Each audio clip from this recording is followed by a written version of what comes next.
Good evening, Textual Deviants, and welcome to Season 3, Episode 8, Hold Me Close, the smartphone episode. My name is Tomek, aka Boy Wonder, aka Starboy, aka Mobile Phone Mobster, aka Smartphone Sammy, in St. Petersburg, Russia. And I'm simply Mark Will in Taipei. Alright, thank you for indulging me. Get into my macho hip-hop persona as we discuss a topic that I've been keen to discuss since we started texting 3 seasons ago, Mark. So I'm glad we're finally addressing it. Let's go to the next slide. What's All the right. elephant in the room? The elephant in the room is that we're not talking about smartphones more. So let's just start with my kind of overarching theory, which is we've all succumbed to this powerful addiction. And because we're all communally guilty of this addiction, because we're all culpable, it's an elephant in the room. And that's why we're almost uncomfortable, I think, to talk about it as much as we really should be talking about it. What do you think about my first theory? Well, I don't know that we're uncomfortable talking about it. I think many people are rightly concerned about the effects that this technology is having on us. I mean, we already did do an episode on Chat GPT and AI, right? So maybe we should have done this first chronologically, but it's related, isn't it? And certainly it has changed us in many ways, some of which we've alluded to before, but we'll dig deeper today, I'm sure. I think there's reason to be concerned, and I think people are concerned. I think people are raising alarm bells. But as you say, we all are, I don't know if culpable is the right word, but we're all like complicit. We're all involved one way or another. How could we not be? Like our jobs depend on it in many ways, right? Yeah, and I think I'm being a little bit overdramatic in my effort to kind of sound sexy. So let me pull back a little bit and Pull refine out. what I said. Let me pull out for safety reasons. Mm-hmm. So it's not necessarily that I think we're uncomfortable talking about it, but because we hesitate to change our behavior, that's why I think maybe we're not confronting the issue as head on as perhaps not that we perhaps we ought to, but we're not admitting just the huge seismic paradigmatic shift that's taken place. Like, I'll joke with my wife all the time about just how, let's use our phones less, and we'll constantly be teasing each other about our respective phone use and addiction, but ultimately we want to be using our phone a lot of the time, and it makes us happy. It gives us a sense of contentment or stimulation or whatever it is that we're craving at that moment. So it's like we recognize it, but we don't really want to give it up. That's my point. Okay, well, we've got a George Carlin quote related to that, which we'll look at later, but I don't know. It makes us happy, you say. I wonder about that. We can It stimulates us. I wouldn't discuss say that. necessarily it Yeah, makes it us, does. okay, it Well, stimulates us. right. Well, It yeah. titillates us. Yes. It Okay. affects us in a chemical way, but I don't know if we can call that happiness. But Sure, I, sure. I understand what you're saying. Should we carry on? Let's carry on. Okay. All right, those of you watching can see an image of the most primitive mobile phone, which here we're attributing to 1992, a Motorola model. And again, in this particular picture, we see the most recent model being the 2014 iPhone 6.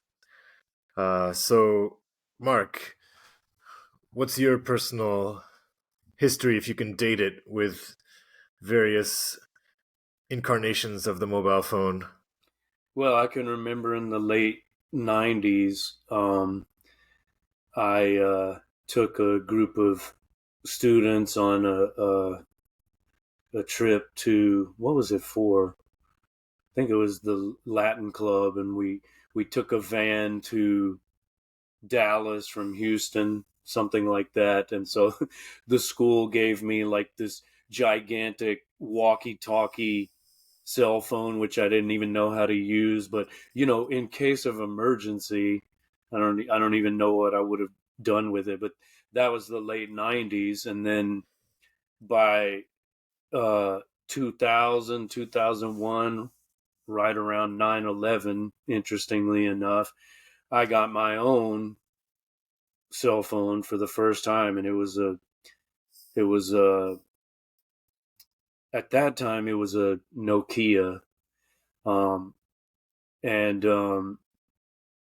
I didn't know how to change any of the settings, so I didn't know how to like mute it or change it to vibration mode. So like I would have it with me all the time, and I would get a call, and there would be like a very loud na na na na na na na, like in the middle of class, and I'd reach in there. Oh my God, what do I do? I don't know what to do. But yeah, then eventually I graduated to a flip phone, or a clamshell phone, they called it, and I think I had one of those up until 2005 when I left for Korea, and then I had another series of dumb phones there, and it wasn't until I came to Taiwan after 2010 that I got a smartphone, and I still maintain that I'm too dumb for a smartphone. But the first was an Android Windows phone, which was very unwieldy, and I now have an iPhone, for better or worse. I think worse, but I don't know. I guess that's debatable. Yourself? Yeah, so previous to the smartphone, I'm not sure the exact date, but the same as other people. I guess I kind of prided myself on my speed, I guess, in messaging and text messaging. I got really good at that T9 recognition thing. And, I think because you and I are both of the writing persuasion, I really liked the text message aspects. I liked crafting my texts according to maybe character limits or just trying to be charming or clever through text. Epigrammatic. Yeah, exactly. So that aspect was enjoyable about phones. Kind of feeling more confident in my ability to write than necessarily talk. So I kind of felt like selfishly it was to my advantage as a human. Uh, but smartphones, yeah, I resisted for a long time. I remember that. So I was really one of the last to enter the smartphone game. But I was in Morocco when I got my first Samsung, and even when I did get one, it was quite primitive compared to a lot of my friends. So I didn't really start indulging in nice phones, I think, until maybe 6 years ago, when I really was like, fuck it, and just went for top of the line models. And now I always kind of spoil myself because I feel like I want a nice camera and so on. But yeah, why don't Well, we you keep know, going if you're okay? all the slave labor in the Congo, you know, those kids that are mining cobalt for Cobalt, your yeah. phone batteries, you know, it would all be for naught if we didn't buy top of the line stuff, right? My lips are sealed.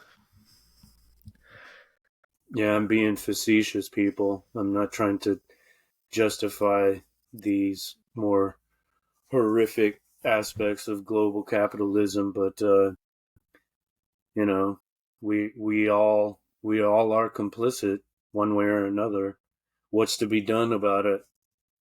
I don't claim to have the answers, but I'm not going to pretend that there's not something disturbing about that. Like our conveniences are based on the immiseration of others. Think about that as you text text your friend while taking a dump. We will address the dumpage in more detail later. But I'm glad you brought Okay. that up, and probably we should have included an image of the cobalt mines in our slides. Maybe you Hmm. can add a link in your write up later. In the show notes. Yeah. Yeah. Okay. Okay, I don't know if this is really a critical place to start, but it's here, so why not? The present slide, or the topic in the timestamp, is it undignified? So this is kind of, on the one hand, seems kind of trivial, like first world problem type of question. You know what I'm saying? Like, is that really the most important thing to be asking, like about dignity? But the Mm-hmm. reason I put it here is just because it is something that I often think about. Um, it's like initially people would maybe frown upon how much we're using the phone. They might think it was crass, to be using it in public situations, for example, especially initially, right? It's like we were alarmed when we saw somebody maybe in company taking out their phone. And I think gradually that attempt at decorum, or that line has moved, so that now we just kind of Oh yeah, accept you can be out we've and completely thrown that out the window, haven't we? so Like that, it but I would guess seem it's just strange interesting. if people weren't taking out their phones, it would be strange, right? Like Right, anytime, any place. right. But I still think, regardless of that, some questions do persist and still linger. For example, do we take out our phone at a live gig, or do we feel kind of awkward about that? Are there situations where we ought to reestablish a more firm line? And in general, are we as a species at all embarrassed to be looking at screens the whole time rather than each other? Or I don't really know. I don't feel like I have a firm grasp of what I'm trying to say. Maybe you can rescue me a little bit, and maybe you can take on that question and see what Well, again, maybe it's a case of not either or, but both and. We've already hinted at some of the negative aspects of it, but then we have to think of how like people are using cell phones to record police brutality or war crimes, like that's a very positive aspect. Like people are able to, just because they have cell phones in their pockets, they're able to become instant citizen journalists, right? And document corruption and criminal activity and abuse. And so that's that's one of the ways that like people have appropriated this technology provided to us by big corporations that want to monetize it and make money off of people, and they're like using it to resist and fight the power in some ways. I mean, it's kind of like how the CIA experimented with the LSD. They were dosing people to like mind control them, and then uh, people actually used it to expand their own uh, consciousness and like revolt against the mind control and the brainwashing. There's no doubt that the topics you're raising are super important, and I think we will address them in greater detail a little bit later. But I want to push you a little bit more just with this question of let me phrase it a different way. Like, do you ever feel embarrassed? Maybe that's not your nature as much as it is mine. I think I'm just generally a bit more maybe self not self I don't know, maybe self-deprecating. I don't know if you'd agree with that. You can address that as well. So that's issue number 2 is whether I'm more self-conscious. But like I'll give you a couple examples like yeah, like I'll get home from work and usually pretty tired, kiss the missus, have a bite, and then I want to use my phone rather than kind of engage with her for like 15 minutes because I'm tired. But at that moment, I do feel like a slight sense of shame about it, but it's like I want to indulge anyway. Or if we're in bed or sometimes when we're eating, it's like that's what I mean. So an element of embarrassment creeps in because I kind of don't really want to be using my phone and but I just give in. So what about that? Like do you ever feel kind of like embarrassed about overuse? Well, I'm more or less shameless, so Yeah. not so much. But I certainly do. I mean, we're gonna look later at um, some screenshots of my cell phone usage, and it's pretty alarming. Like the number of my iPhone 10 records the daily number of pickups, and then it monitors my usage, like what I'm using it for. We'll look at the data later, but and their weekly averages as well. And yeah, it's like way too much. Like my waking hours are spent now. Um, in my case, I use it the way I would use a computer, right? Like I'm doing research, um, searching things online or watching videos for research purposes, but maybe that's like a rationalization. Like maybe there's something to the ease with which I can access all of that, which is somewhat troubling, right? And you're less appreciative of it when you can just reach in your pocket than you would be if you had to go log onto a computer and do a search, or as we talked about in the Mark Lombardi episode, like before you would have to go to a library and do research in a book or some kind of database. Or get um permission to go to some archive. Yeah. right. So it's definitely different. It's faster. It spoils us in a way, maybe makes us dumber. It's kind of like what Socrates said about the alphabet. He's like, when Greek society transitioned from oral to written, it's like people are going to get their memories are going to be um, affected by this. Their memories won't be as powerful because they can just go look something up that's written down. Okay, I my mean, final personally, as chance a to interrogate well, you about this. let me just Okay, finish that please. thought.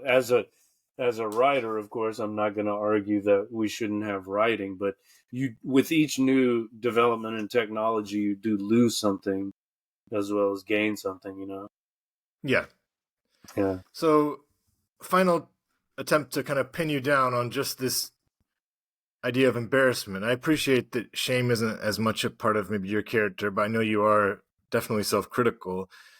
But if we're talking about pictures of people at concerts all on their phones, I mean, and then we see pictures of humans a couple centuries ago. Does it feel like, are you embarrassed for us as a race that we've all kind of just gone in this direction of Oh, looking down and so absolutely. on? Oh, yes, absolutely. We're chimps with machine guns. Yeah, we're dangerous and embarrassing and appalling in many ways. So if that's what you mean, yes. But I'm just saying, like, I don't. I mean, I might look at.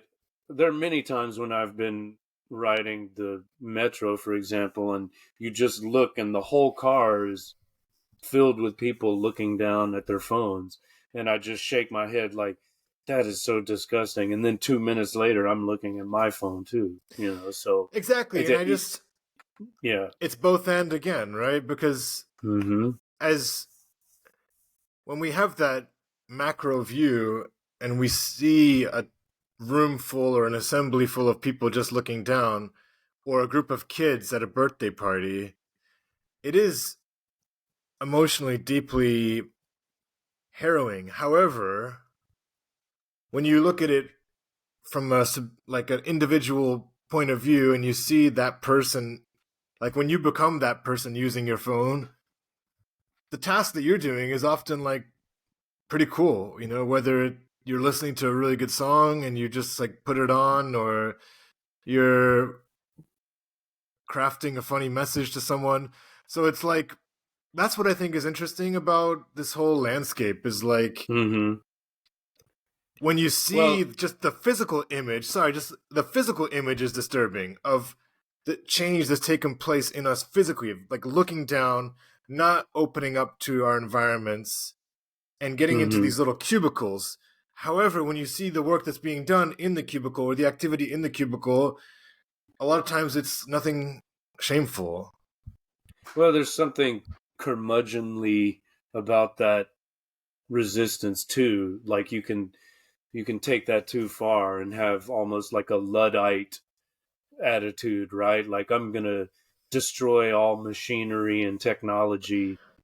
And there's also a hypocrisy about that. I can remember like when microwave ovens came out, and everyone we knew was getting microwaves, and I would go to my friends' houses, and they were like uh, heating up their food instantly, and my family didn't have that, and my parents were against it. And my mom said that I read that destroys the enzymes of your food. We're never getting that. And then she went away on a vacation to visit her parents, and while she was gone, my dad bought a microwave, and then she came home and she was using it like all the time. Everything was heated up, and I remember asking her like, what about the enzymes? She said, oh well, I think it's fine, it's okay. About the you know enzymes. it's it's Oh really man. it's really convenient. So you know people have to roll with the changes to some degree, and as we said, it's like just to survive, you need it for communication purposes or whatever. But like everything else, you've got to find the proper balance, and there should be some kind of moderation, in my opinion. Yeah, and I guess I'm just again saying that the aesthetic shift is very striking to me. So it's almost like a different subtopic, but it's just the aesthetic of seeing us all add this limb and looking down rather than looking at each other. I think that's the thing that is just constantly jarring. And maybe that's something that is particularly affecting for those of us who lived pre and post, right? So maybe the new generation now, they don't, because of they don't have that point of comparison, they don't have that same wince when they see a huge group of people just all looking at their screen. I don't know. We can Mm-hmm. keep going if you want. Okay.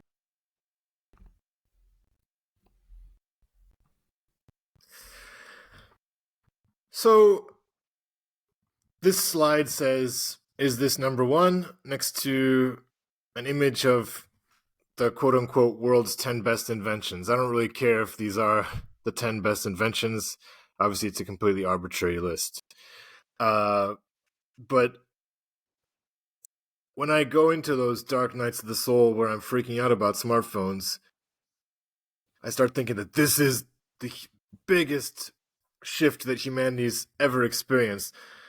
That seems kind of narcissistic to think that it would necessarily happen in my little 40 years of human existence. But I just wonder where you stand on this question of like how vital or monumental the smartphone has been in terms I don't of know. I affecting the mean, human it's experience. more revolutionary than the internet or the printing press or the automobile or Well, I'd say it goes gunpowder. hands in hand with the internet. We Mm-hmm. could almost like pair those, but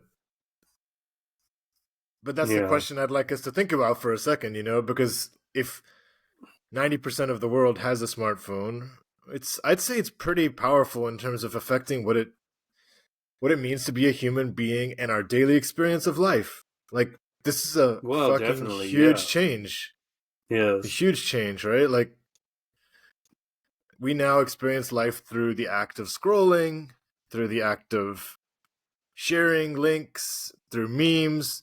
This has like become what it means to be a human being now, is like this type of experience that's so different from what I think life was previously. But then my next question would be, well, what other inventions really affected like what daily life felt like for humans? Well, what's in Because this like, graphic? We got okay, an airplane. We got what's that? Electricity. There's a light bulb, phonograph, telephone, steam engine, printing press, compass, paper, World Wide Web, computer. all right. Well, which one would you want to like? We probably don't have time to break down each one, but like pick a random one that you think Well, would be in contention. Telephone's interesting because technically that's what this is supposed to be, right? It's supposed to be Right. a telephone, a mobile telephone that we use to make and receive phone calls. But how often do we use it for that, right? Like we don't even make Yeah. phone calls very often now. We text most of the time. Right. And actually that was something that was a big change for me because I think it's affected the way we stay in contact with people. We may have discussed this in the episode on teen friendships, but I was always an email guy, and I would you know engage in these lengthy email correspondences with my close friends, and then when Me too. it changes, and then often like monthly, we would have long phone conversations, close friends and I. But then with smartphones, it's texting, and very rarely is there a lengthy email, and much more infrequently do we have lengthy phone conversations. So it's more convenient, and maybe there's more frequent contact, but it's often trivial and like, I mean, we don't even use language anymore. It's like emojis and um, memes. Well, there's definitely a dumbing down. On the other hand, maybe we're like reverting to the use of Egyptian hieroglyphics. Like maybe it's better in some ways to communicate through pictographic systems, right? Is that what is that what emoji are? Hieroglyphs? I Well, feel like hieroglyphs are more in sophisticated somehow. in a degraded form. Smiley face, smiley face. I Yeah, don't remember that hieroglyph in particular. yeah, that's the god Thoth. Yeah.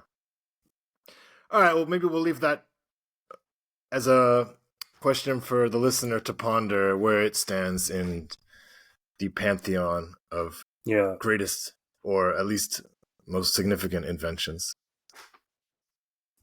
Onwards and upwards. Okay, this is a picture of humans zombified by their phones, and the question being posed is, how is our intelligence being affected by the smartphone? So I think we can go to the next slide and you can share your Carlin quote. This is from Carlin's last special, It's Bad for You, which we talked about in season 1, I believe. I'll put that in the show notes. But he says, nobody questions things in this country anymore. And he could have said in the world. Everybody is too fat and happy. Everybody has got a cell phone that'll make pancakes and rub their balls now. Americans have been bought off in silence by toys and gizmos, and no one learns to question things. I mean, certainly that's true to some extent, but as I mentioned earlier, these toys and gizmos can often be used to fight back, to resist, to not only question, but to like protest And to access really, troves of information that would have been yeah, really hard to reach. yeah. Now that's just a possibility. Do most people do that? I don't know. I have my doubts. I think many people are zombified. I, of course, like to think I'm not, at least not all the time, but maybe I'm fooling myself, you know. Your thoughts on that? I lost you a little bit there, connection wise. Oh, well, I said I like to think that I'm not zombified as most people probably are, but maybe I'm fooling myself. Yeah, I often think about it in terms of critical thinking, as you were saying, or as Carlin also refers to, and from the standpoint of the writer, and not necessarily just me as the writer, but as my students, as potential writers. Mm-hmm. So I certainly think that I would probably write more long form than I do now if I didn't have immersion of my smartphone. And I just wonder, so much is anecdotal and so much of it is uncertain for me as far as like, is the younger generation less able to think critically about text, to formulate interesting arguments? Sometimes it can feel like that as a teacher, but then I'm also just, you don't want to be that guy who's constantly romanticizing your generation and thinking that the young people are the dumb Well, fucks. So what percentage of our generation, or I don't know if we're even the same generation, but like technically, but you know, what percentage of any generation are critical thinkers or reflective in any way? Uh, I would argue that it's not a large percentage of any generation that thinks critically. Unfortunately, well, maybe we could add to everyone that. has the ability to, but you know, how many people make use of it, and even those that do, what percentage of the time do they make use of it? How often do they, even those that are, at times awake, how often do they allow themselves to be zombified? Right, right. I guess let's add to think critically, let's even just say feel deeply. Mm-hmm. So feel deeply, I think, is something many humans can experience, whether they're quote unquote trained or self taught to be really analytical creatures. They could be very basic in that sense and still feel incredible levels of emotion when their loved one dies or when their lover cheats on them or whatever. So, but what I'm wondering is if the smartphone and the ubiquitousness of the smartphone has also curtailed our ability just to feel things to certain degrees. Again, that is something that's debatable about whether it's healthy or not. But I would say, I haven't had this experience, thank God. But let's say that a close person in my life dies. It's probably easier to distract myself and even in a way get over it because of the fact that I just can constantly turn to a distraction, an immersive distraction machine. So, what do you Mm-hmm. think about that? I think that's, if we want to think about it in a conspiratorial manner, or like from the perspective of these corporations, that's probably by design, right? Like they want us distracted so they don't, so we don't notice when they're stealing everything from us and converting us into cyborgs. So yeah, the less we feel, the less we think critically, the better for them. I don't think it's an exaggeration to say that this is one of the design features. It's a feature, not a bug. Like to atomize us in this way, everyone has his or her own phone. That it, in some ways we can build community, but in other ways the technology keeps us atomized, and the community that we build online is often frivolous, right? Like we Totally. don't establish what's that? I said just said totally. Yeah, we don't establish really deep, strong personal connections. I'm not saying we can't, but often we don't. So That's right.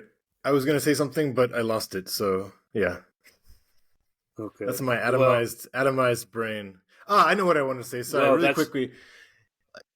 Something like looking at the moon, right, or looking at the sky.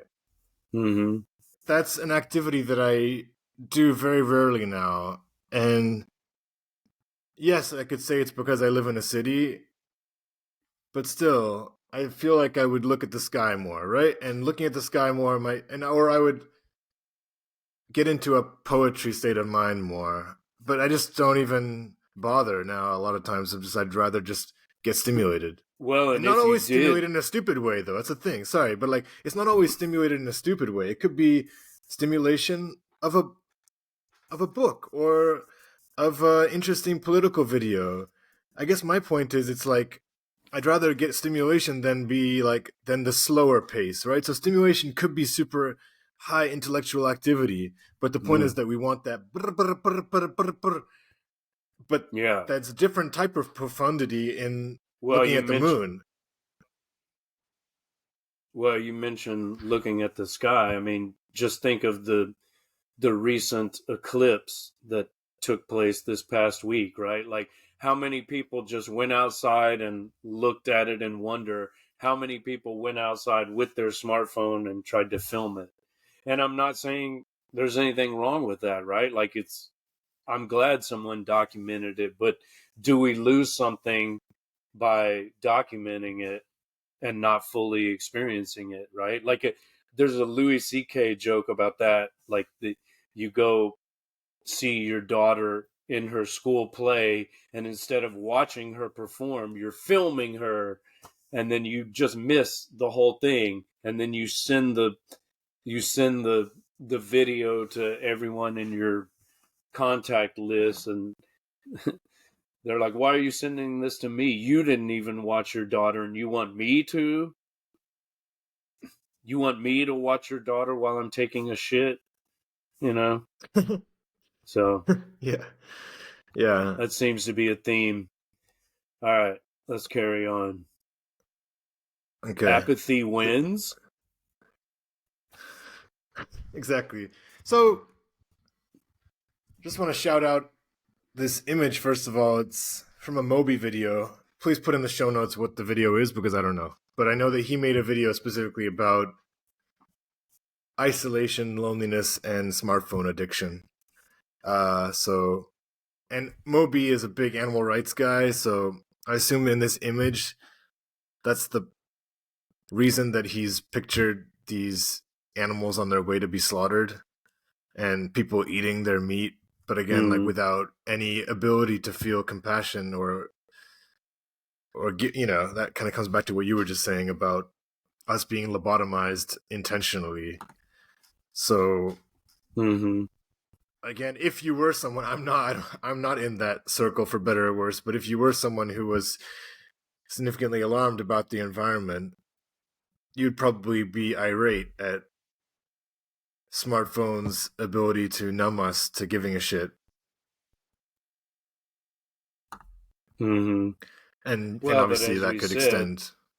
as we said, there are also opportunities for consciousness expansion through Mm, this technology, right? Like we're made aware of things that we wouldn't be otherwise. I just the most obvious recent example is the whole Gaza situation, right? Like with all the citizen journalists and individuals with the ability to document war crimes, it's easy to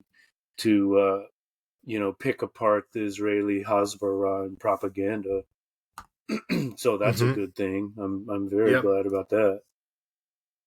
So yeah, this is also something that was already touched upon. Relationships neglected.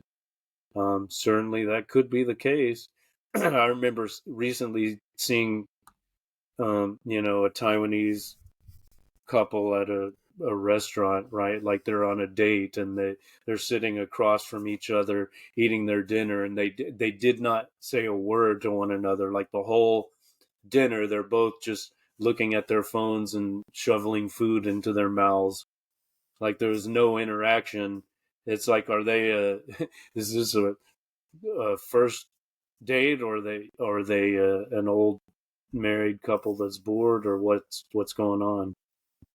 Interesting Yeah, and to I'm even watch that willing dynamic. to give a pass. Yeah, I'm willing to give a pass sometimes to couples. I mean, it can look pretty vulgar from the outside, but when it really gets depressing is when you see a family with children and everyone is on their phones because you Exactly. just Yeah. wonder, like, as a parent, like, how are you rationalizing that to yourself? Hmm.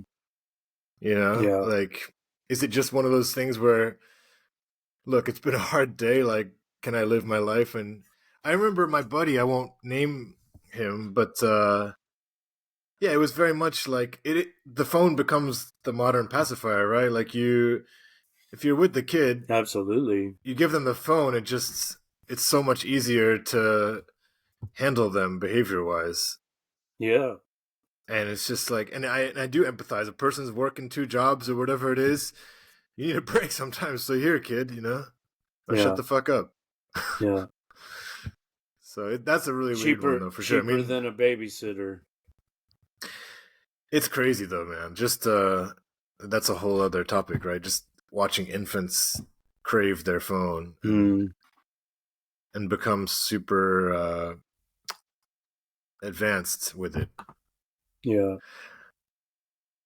Um, yeah, just a brief text here. Love in the time of techno. Shoutouts to Marquez.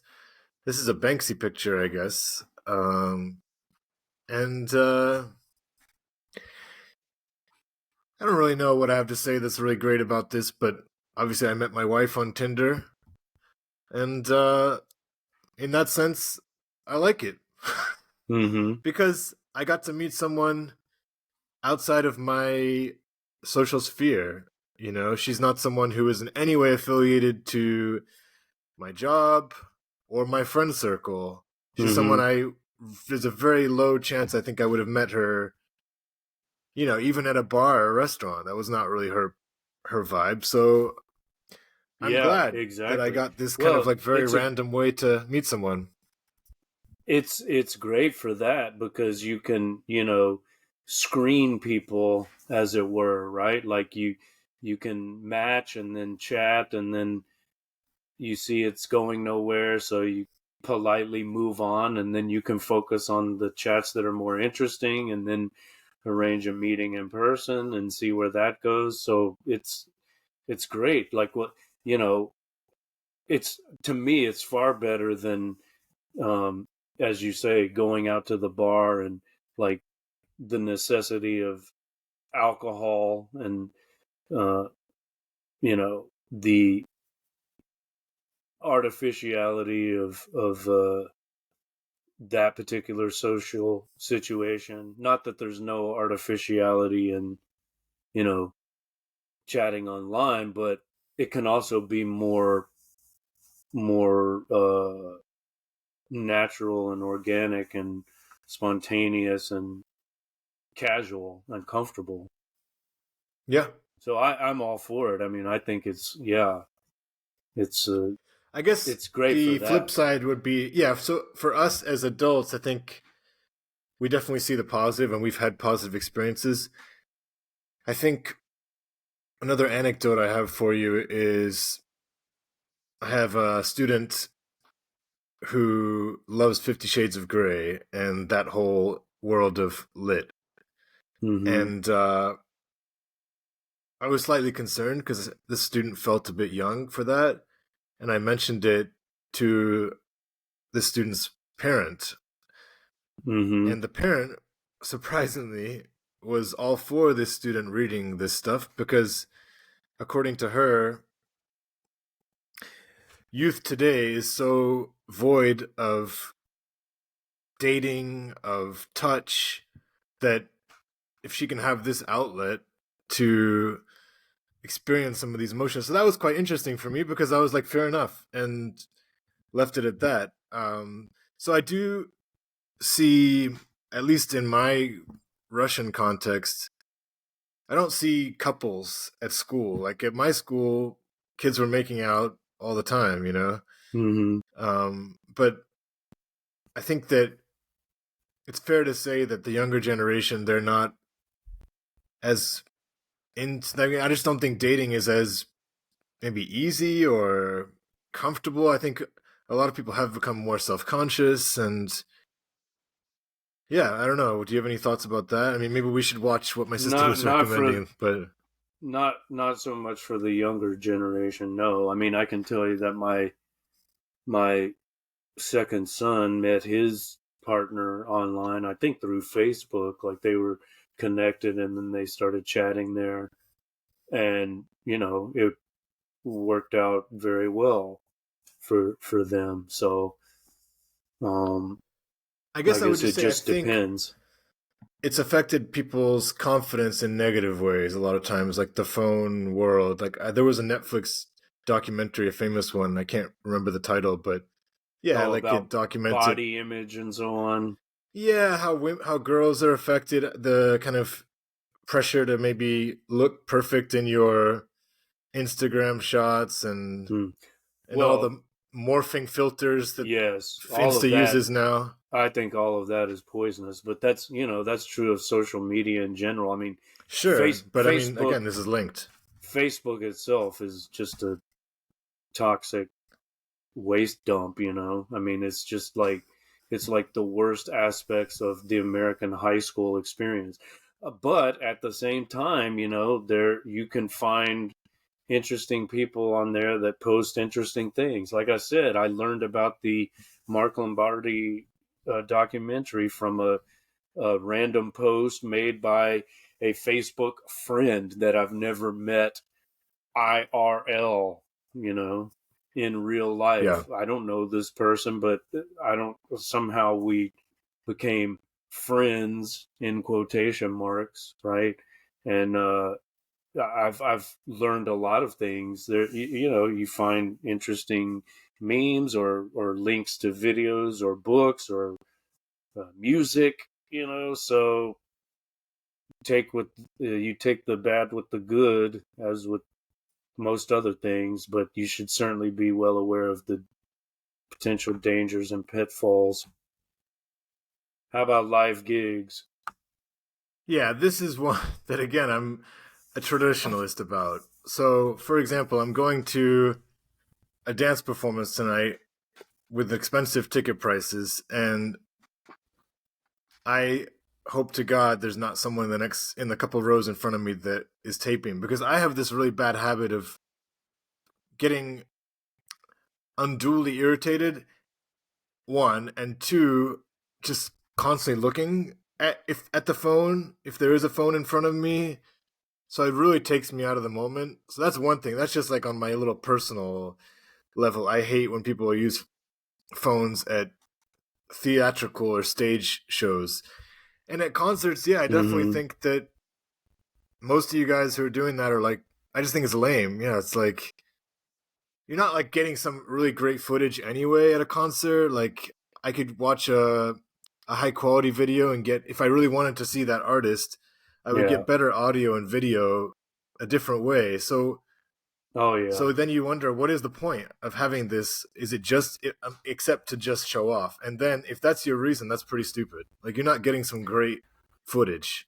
Well, what about old school bootlegs? Like I remember I took a cassette recorder into a ZZ Top concert, and just I recorded the whole show there at the Houston Livestock Show and Rodeo. Great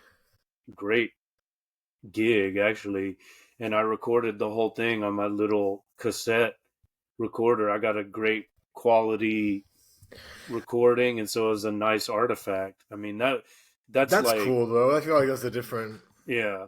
Well, and then I'll just also say, like, I saw Paul McCartney in, I want to say, 2003, and this was one of the best nights of my life. I mean, no exaggeration. I mean, And you were on ecstasy. I wasn't, no, but I I know. was I'm fucking with you. ecstatic. Sorry. Just, yeah. Well, maybe I should have been, but I wasn't.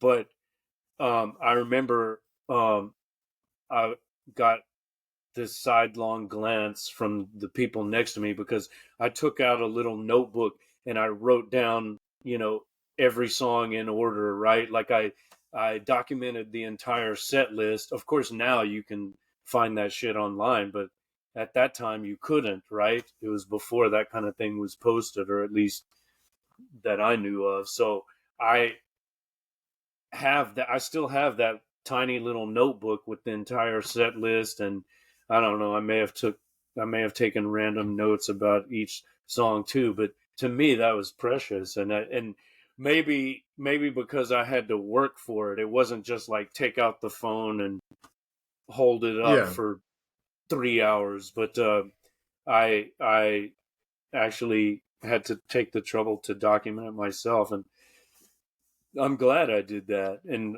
Yeah, I okay, mean, I think people, what you're highlighting again is the experience. Sorry to talk over you.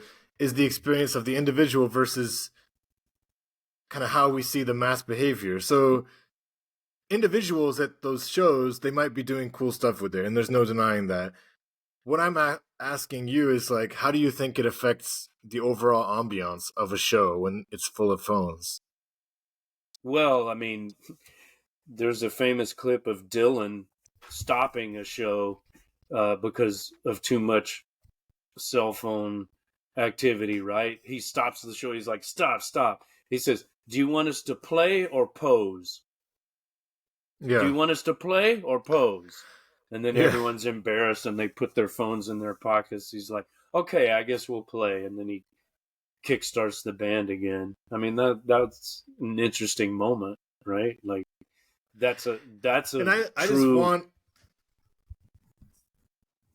that's a yeah, I true just want live gig security moment. to be. Sorry, yeah, I just want security to kind of be more draconian sometimes. Like you'll get the announcements before shows that cell phone footage is prohibited, but then you'll get people sneaking their phones anyway, and I'm just like, catch these Sure, motherfuckers and send them out. you yeah, know. So you're the phone yeah, Nazi. I would like people to be more strict about it. That's all. Well, yeah, Okay, it's pretty absurd. Okay, addiction. I'll let you take over here. Well, this is a screenshot of my um, cell phone use sometime last week, and it there's a says the first pick. It's recording the pickups, the number of times I literally pick up my phone. So the first pickup was 12:02 a.m., which means I stayed up past midnight and was still playing on my phone uh, until it doesn't say what time, but probably 2 or 3 when I put it down and slept, and then I woke up and picked it up again. But part of that is because my cell phone is also my alarm clock, right? So, um, of course, I have to pick it up first thing in the morning. But on that note, one of my next purchases, I'm hoping, is going to be an electronic alarm clock because I have a goal of trying to not bring my phone into the bedroom. I've never done it before, but that's an Yeah, aim I have. I commend you for that. But anyway, if you're not watching, this slide shows that on that day, whenever it was, and it was probably a pretty average day, I picked up my phone a total of 106 times. So 106 times I'm picking it up, unlocking the screen with my little code, and then doing who knows what. Well, maybe the next slide shows what I did.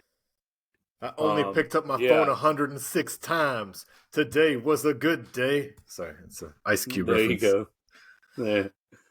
There you go. Yeah, by the way, we need to do an NWA Straight Outta Compton episode at some point.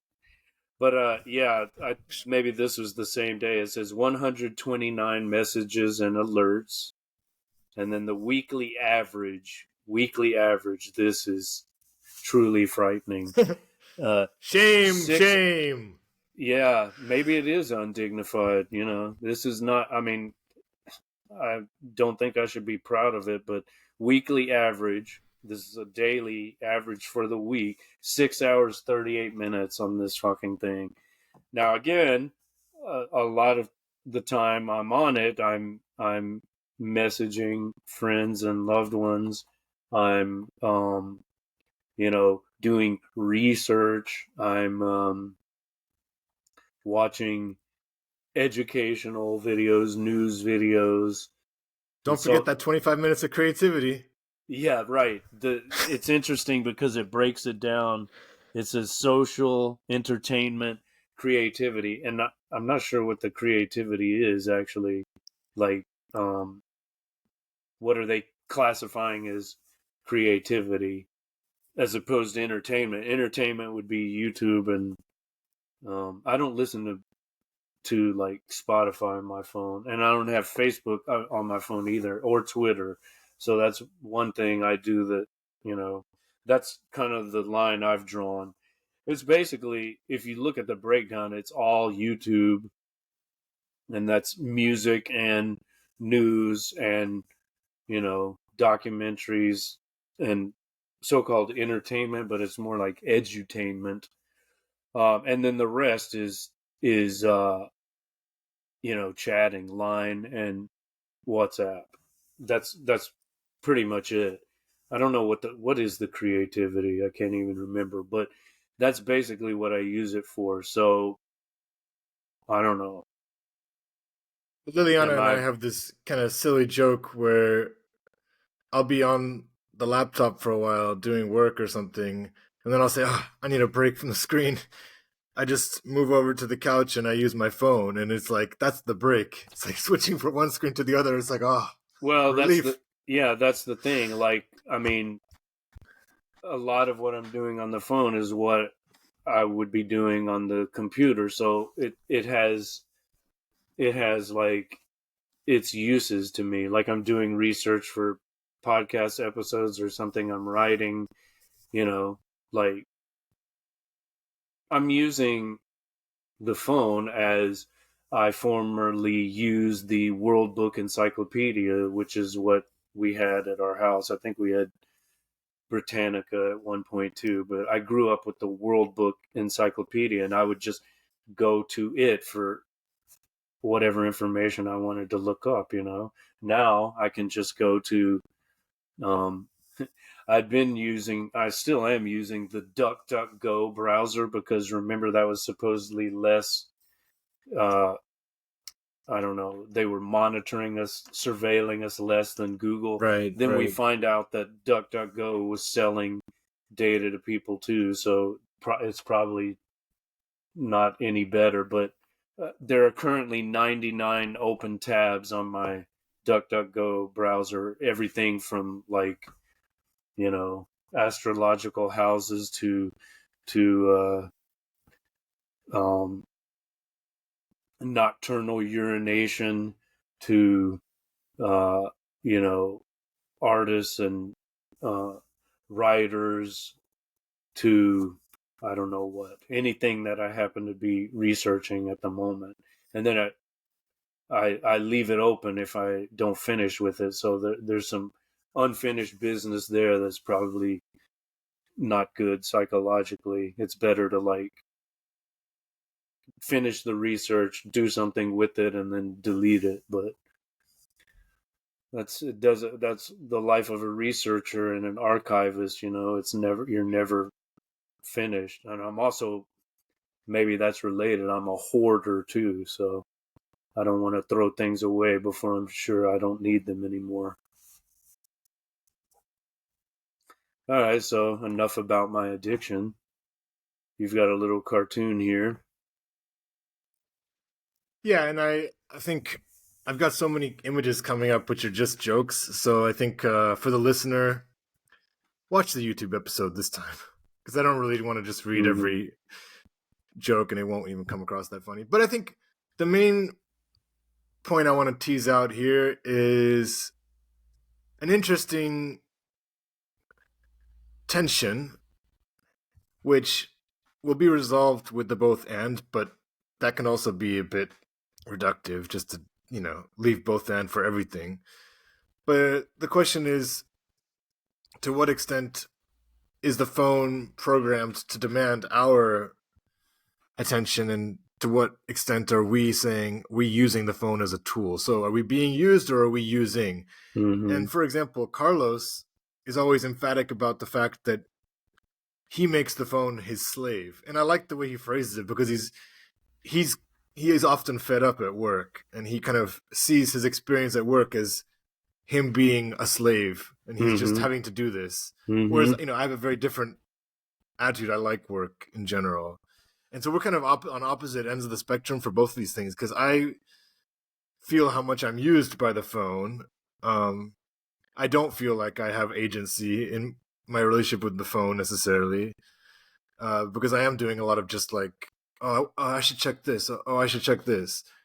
So I don't know, just that whole sense of like, and then the point with Carlos again is like, yeah, but then he gets to become the master of his phone and like his phone is his slave. So Mm-hmm. it's like he imposes the slave relationship and then he gets to like take out that aggression on his phone. Which, I don't know, it's just a funny way to think about it. Any New thoughts on that? new title for this episode: Make the phone your bitch. Exactly. Exactly. All right, well, I'll take this one. This is an Sure. article from Whitney Webb's Unlimited Hangout website. And if you don't subscribe to that, I recommend that you do. I recommend that everyone subscribe to Whitney Webb's website. She's always got a lot of interesting articles, not only by her, but other contributors. She's, in my opinion, as I've said before, one of the most important journalists writing today. But this is an article called Five Ways to Prepare for the Online Privacy Crackdown, which this contributor argues is definitely coming, and I think there's no reason to doubt it. But uh, way number two is use open source software on your phone.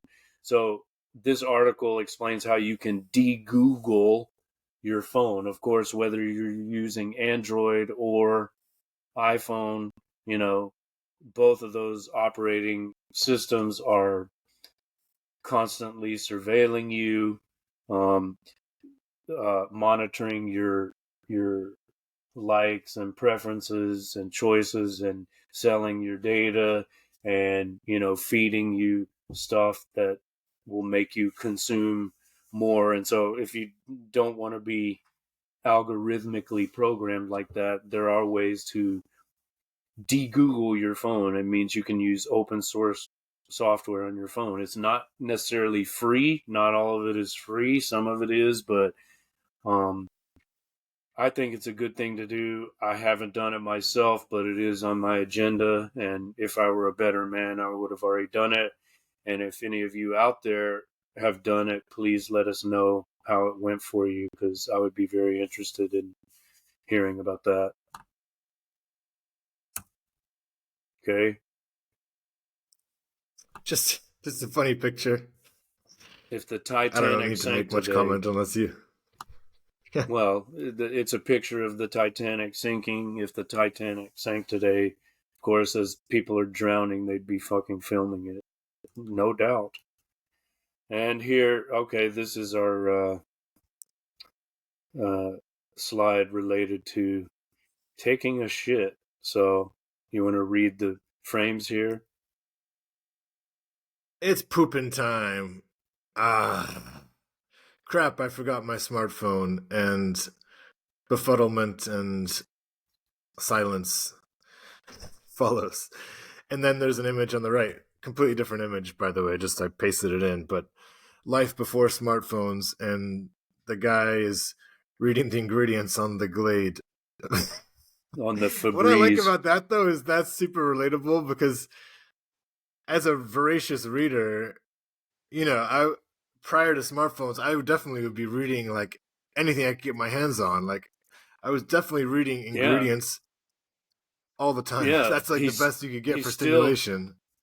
he's still engaging with text, right? He's still texting. And you could argue you're doing that with your cell phone too. There's some That's what kind I'm of saying. So, like, what would you engagement. ultimately?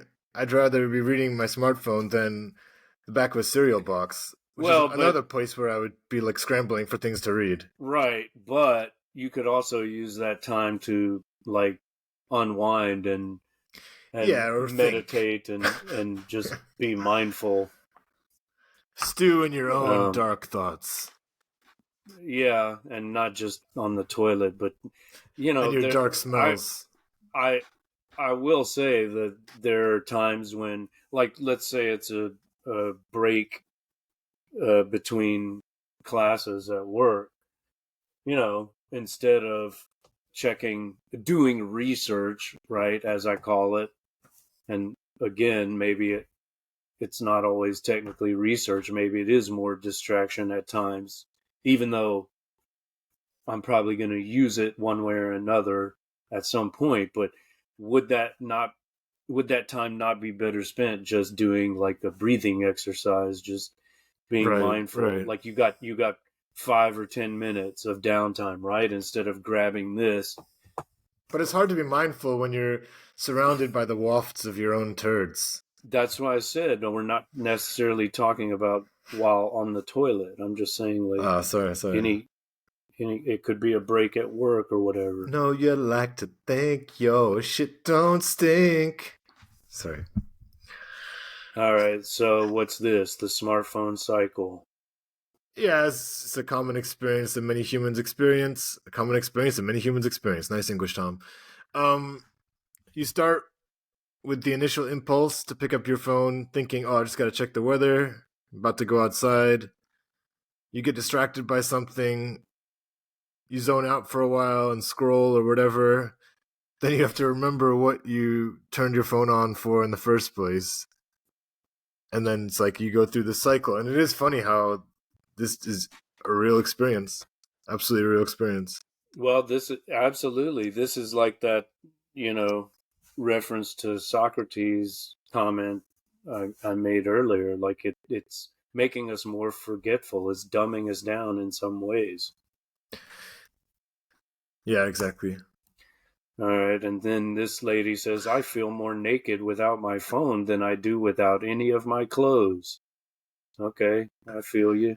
And I guess my only And comment on that another, is just the. Well, let me just spit my truth about that. mm-hmm. it's interesting just that kind of the physical connection that we feel with our phone, like we do really, we sense that our phones, and again, I don't necessarily need to include you in that plural we, but many people, it's like, yeah, we definitely have gotten to the point now where we need it physically. Remember, the title of our pod is Hold Me Close. And you see the desperation in certain students' eyes when you take away their phone, even just for the remainder of a lesson. It's like, it is a really big Oh, emotional well, gap. yeah. Well, just, I mean, yeah, would you leave home without it? And like, what if you lost it? Everything's on there, all your contacts, your calendar. So sure, it's understandable. Someone, I read an article one time talking about how in, Wild West America, the the equivalent of the cell phone was the gun, right? Like you wouldn't leave home without your pistol. But anyway, this next one But says again, I'm in. I want to Mhm. focus on, like, you're giving the reasons. You're giving like the logical reasons why a person would want their phone, and that's fine. But I'm talking about just the, like, emotional, like, where is it? Like, I need that thing that it's not. That's level two. I'm just saying it's interesting how it's gotten to the point where, like, it's just like, make sure let me have that thing in my pocket, that familiar. If it, that's all I'm Yeah, trying to well, say. but that's also true of my wallet and my keys. It's like um, when I leave the safety of home, wallet, keys, phone. Like I've always got those with me, and they're always in the same place. So I have my routine, but that's just me. And I would also say, though, how much it's like tamed our sense of adventure when we travel, for example, right? It's like now when we travel, if we're connected to Wi-Fi or if we have data, traveling is still a really cool experience and still exciting, but it's so much safer because you have, like, the constant connection to the things that ground you in your, like, daily routine, right? You can I'm always just be texting people live. Yeah. Go on, go Well, I'm on. just thinking of our trip to Russia and how it got pretty sketchy there with the transport, and then like our visas were running out, and we didn't have smartphones then, remember? And we Right, didn't have right. GPS, and we had to like hitchhike with those sketchy people, and we didn't know where they were taking us, and they're like, you want a ride, it's going to cost you however many rubles. Remember that? that Yeah. that Yeah, we probably would couldn't have order an Uber. yeah, we that probably could have been avoided uh if we had gone But today. again, But there's a big downside to that because you just really do absolutely, get a tamer version absolutely. of but travel. but Yeah. there are positive things about it too, because you get Yeah, yeah, yeah. suggestions that you wouldn't For sure. have known about before. But anyway, this next one says, I'm impressed at the way you've raised your kids to occasionally look up from their phones, one mother to another says. Yeah. Okay. All right, We can what's keep going. this? Well, you Oh. can obviously see, but it's all the things that phones have made obsolete. So from left to right, we've got cassettes, although obviously, like, that would include CDs and so on, Mm-hmm. physical cameras, physical radios, physical calendars, physical calculators, the post, the alarm clock, and the landline. And Mm, this is obviously just a few. Are there any yeah. of these that you particularly pine for? I mean, obviously, we have specialists now, and, for example, the cassette trend is really big right now. So, you can do all these things, but now it's more like a throwback hipster thing Mm-hmm. than rather than something that is, like, a necessary, right? Yeah, I guess of these, I would pine most for like the actual letters, handwritten Mm, letters, or even typed yeah. letters. Let's see. Okay, this is a porn joke. I have porn joke, and I'm wondering if there is any potential truth to it, but it's just this is an image of the cell phone and the size of the screen, and so we can see, Mm-hmm. like, perhaps the attempt to make the phone less unwieldy. That was like the initial impulse, and now we've got a kind of reversal, and this allegedly coincides with when mobile porn became Yeah. widespread. I hadn't thought about that, but there may be some truth to it. By the Yeah. way, have you seen people in your circle with this new flip phone? I've got a couple people at work who have it. It's pretty sick. I've heard about it. What is it Yeah, so exactly? it's just like it'll be the same size as my phone here, but like Mm-hmm. it folds in half. So yeah, it like opens up to this. So it's like a double sized screen, but it's not particularly heavy. So yeah, you're like Mm-hmm. looking at a square whenever you want to like watch something now. And it's pretty expensive, Ah, but okay. people Hmm. like it. Yeah, Yeah. I'm sure they do. All right, what's this? So this is part of this is one of 3 to 4 paintings I came across that the internet went mental about because there are certain historical paintings that appear to have smartphones in them. Although I'll let you find the others later if you want. There's one really funny one of like a Native American from 1930s who's like definitely seems like he's looking at a mobile phone. But yeah, this is a painting called The Expected One,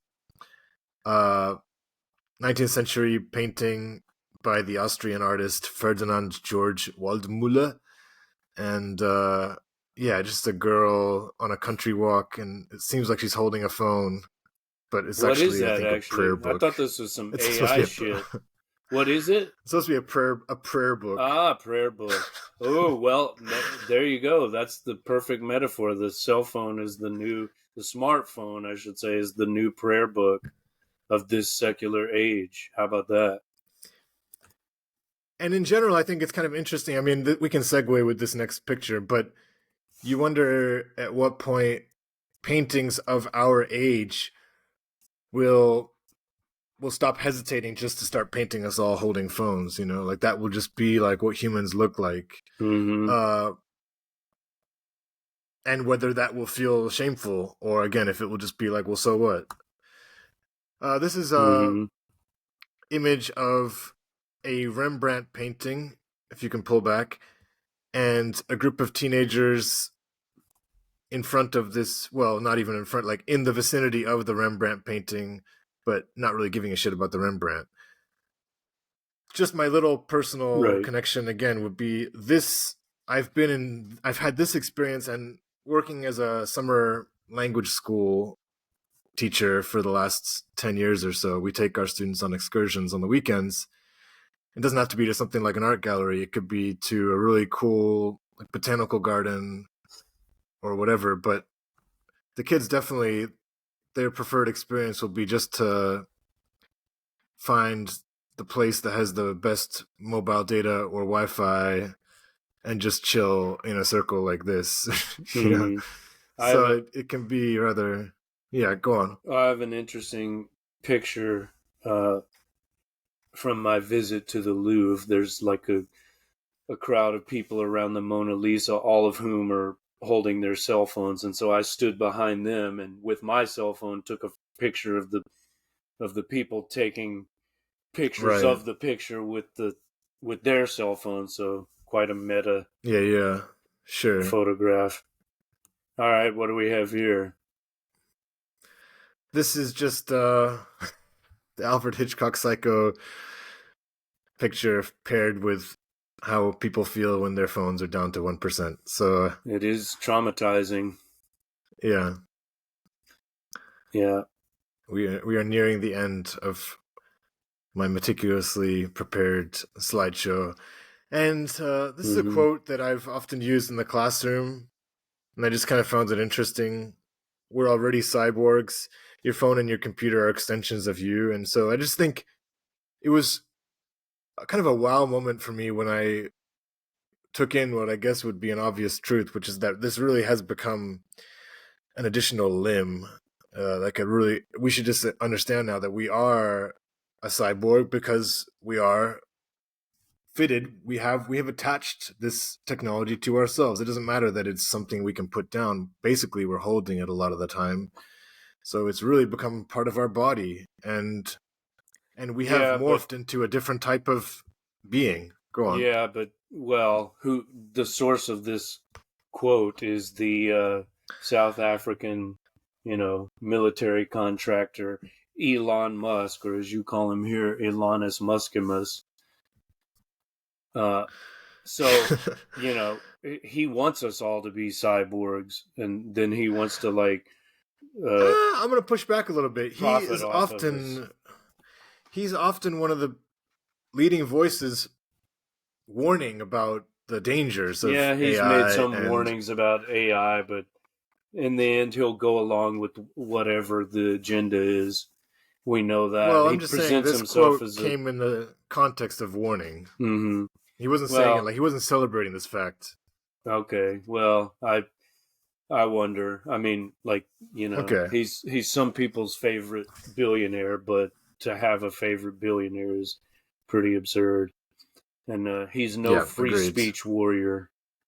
So those of you that thought he was going to make Twitter a free speech zone, that clearly has not happened. He's still censoring people and arbitrarily banning and shadow banning people. So fuck him is what I'm saying. Not that's not to say that Jack Dorsey was better, but come on, if Elon Musk is your hero, Come on, man. you've lost the plot. So Come on, man. come on, man. Come on, man. All right, so I think this is the end of our broadcast today.